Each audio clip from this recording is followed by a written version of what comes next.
Ladies and gentlemen, thank you for taking the time to watch this short presentation on SLS CoS 08 and the motion that we are asking you to vote on. We will have held 2 members' meetings in Hong Kong before the vote closes on the 14th. Many will be unable to make one of these meetings, and I hope that this clip will perhaps make up for that. Apologies for another motionless presentation and an unchanged mugshot. We're working on that. First of all, SLS. In what sense is it really needed?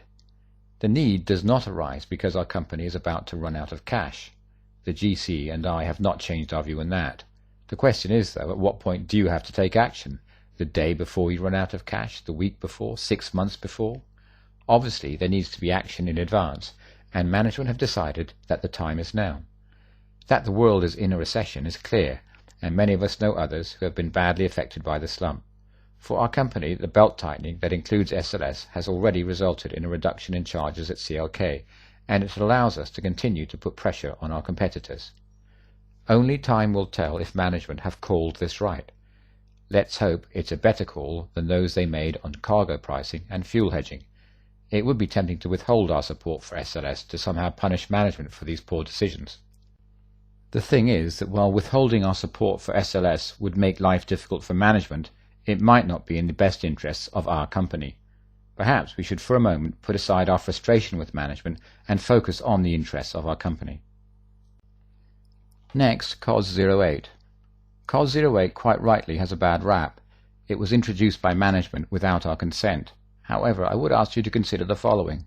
There are only really 2 features of CoS 08 that set it apart from CoS 99. Firstly, retirement age 65, and secondly, unified first officer salary scales. Dealing with RA 65 first, it is worth pointing out that we have had a version of RA 65 for over 2 years now, which has nothing to do with CoS 08. It is management's policy to extend all captains past 55. We can tell that they are intent on following this policy because even in the teeth of a recession they continue to do so. This makes no financial sense. More likely this policy exists because management knows it has a moral and legal obligation to allow pilots to work past 55. Ratifying the improvements to CoS 08 will not cause us to move to RA 65. Too late for that, we more or less have it already. Commands are already delayed. Of course, while a move to CoS 08 for an FO or SO may not slow down his command, it will mean the loss of bypass pay. The other notable difference between CoSs is the unified FO scale. Apart from USAB, the unified scale replicates the career of a freighter FO who does 3 years before moving on to the passenger fleet. This is the situation in Europe. The UFO scale, in blue, follows the ideal progression from freighter, the green line, to passenger, the pink line. The term ideal progression is key here, for as we know, freighter FOs are stuck on freighter pay and duties until the senior second officer in Hong Kong is promoted.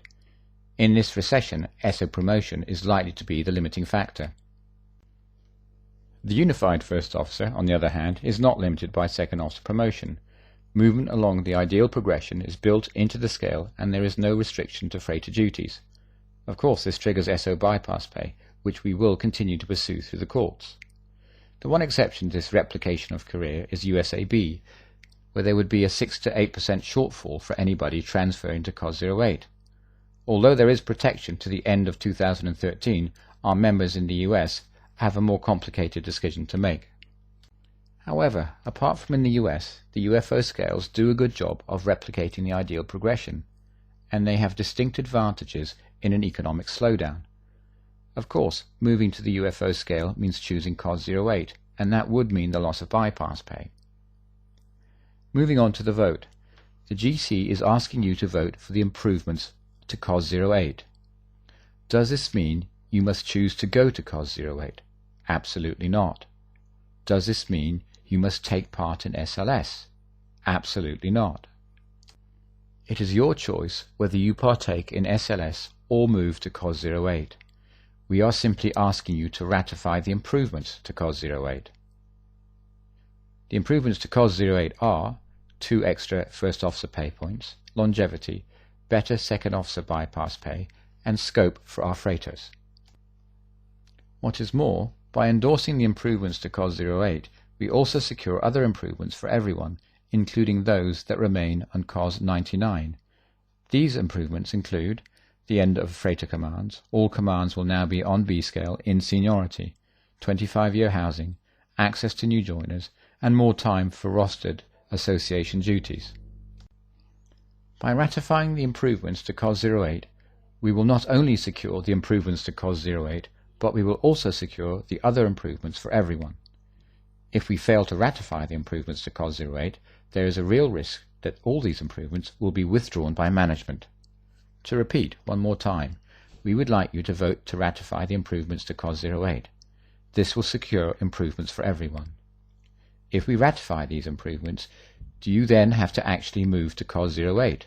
No, you don't. This is your choice. Do you have to take part in SLS? Again, no, it's your choice. But please vote for the improvements to CoS 08. Some of these are modest, it must be said. Nevertheless, we have secured them. Certainly management were ready to impose worse options without input from the association. That we have been able to better these options and in some cases improve our contract during a recession is a credit to our growing membership and our willingness to act together. When we act together, we have influence over management. Finally, a number of members have raised the issue of intimidation of those that do not take part in SLS. My strongly held view is that our training managers have more than enough on their plates getting competent operators into the front of our aircraft. Your professional commitment is all that counts when it comes to promotion. You may not be the first pick for the Director of Flight Operations, but it will not affect your professional career. Should personalities change, and if something like this were to occur, it would be a matter that your association would take up very forcefully. That's it for now. Thank you for listening. Please vote to ratify the improvements to CoS 08, and please think carefully before making your decisions on SLS and CoS 08.